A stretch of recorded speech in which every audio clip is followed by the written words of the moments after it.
Hi guys, welcome to my channel. ఈ వర్షంలో వేడి వేడి ఫ్రెంచ్ టోస్ట్ ఎలా చేయాలో చూపించేస్తా.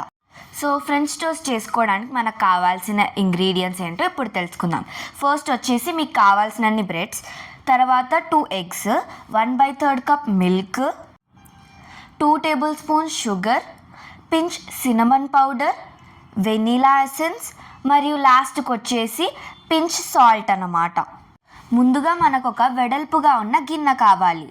ఆ వెడల్పుగా ఉన్న గిన్నెలోకి మనం ముందుగా తీసుకున్న 2 eggs క్రాక్ చేసి పోసుకోవాలి. అందులోనే మనం తీసుకున్న 1/3 కప్ మిల్క్ యాడ్ చేసుకొని 2 టేబుల్ స్పూన్స్ షుగర్ కూడా యాడ్ చేసుకోవాలి. అందులోకే పించ్ సినమన్ పౌడర్ మరియు పించ్ సాల్ట్ కూడా వేసుకోవాలి.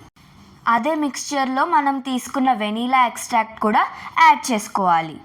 ఇప్పుడు ఆ మిక్స్చర్ని మనం బాగా విస్క్ చేసుకోవాలి. ఇప్పుడు మనం తయారు చేసుకున్న మిక్స్చర్లో బ్రెడ్ని 2 సైడ్స్ బాగా డిప్ చేసుకోవాలి. బ్రెడ్ని 30 సెకండ్స్ కన్నా ఎక్కువ ముంచితే బ్రెడ్ నానిపోతుంది. సో 30 సెకండ్స్ కన్నా ఎక్కువ ముంచకండి.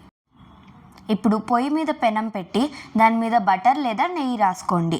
బటర్ అయితే బెటర్, కాకపోతే బటర్ లేకపోతే మీరు నెయ్యి కూడా యూజ్ చేయొచ్చు. ఇప్పుడు మనం దాని మీద ముంచిన బ్రెడ్ని పెట్టుకోవాలి. ఆ బ్రెడ్ని మనం 2 సైడ్లు మంచిగా రోస్ట్ అయ్యేదాకా కాల్చుకోవాలి. ఇప్పుడు దాన్ని ప్లేట్లో సర్వ్ చేసుకోవడమే.